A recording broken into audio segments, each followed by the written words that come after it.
iyadoo ay soo baxayeen warar sheegaya in la xiray wasiirka wasaaradda duulista hawada ee xukuumadda Soomaaliya Mudane Maxamed Cabdullaahi Omar ayaa wasiirku ka jawaabay wararkaasi oo ku baahay baraha bulshada marka aad waajibkaada gudanayso waxa laga yaabaa mararka qaarkood in ay soo gasho dan shakhsi uu lahaa inaad hor istaagto adigoo danta dalka gudanaya marka waa dacayada la sameeyay aniga Soomaaliya waxaan ka tagay aniga orday ah weligayna kambani kama furan kambani qof kale uu ii hayala ma jirto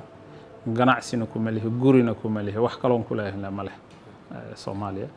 waan xaan imid 2017 bishii Maarch dhamaadkeeda waxaan imid maalintii la dhaarinayay ama maalintii ka horeysay midkood baan imid marka wax shirkadaasna 2014 ayaa la soo diiwaan galiyay heshiiska la saxiixay 2014 ayaa la saxiixay bishii Abriil markaan shaqada bilaabay shirkadaas waxay nala soo shaqeynaysay ilaa iyo 30 Oktoobar 6 bilood ayay filayaan waqti ah inay shirkadaasi nala shaqeynaysay oo kaliya isla markiina bishii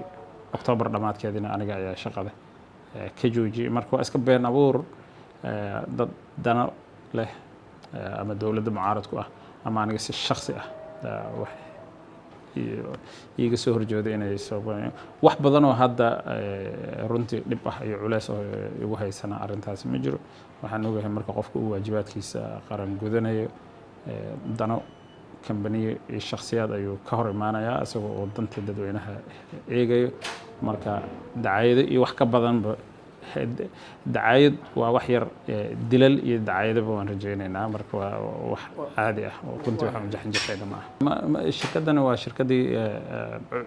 casriyeysay laysanada iyo taargooyinka intaba shaqo fiican soo qabatay shaqo fiican haysay maadaama shaqadaasi ay dawladda qaban karto ayaan dawladda ugu soo wareejinay si aan ugu gudubno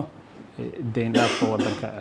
aan codsanaynay waxyaabaha shuruudaha lagu xiray ayaa wax ka mid ah shaqooyinka aad qaban kartay inaan qabano waa qabanaa si wanaagsan oo ku socotaa dacayadahaas yaryarna runtii wax weyn oo hadda dib ah oo nagala maqan yihiin malaha kuwaas iyo kuwa ka badan inta waan rajaynaynaa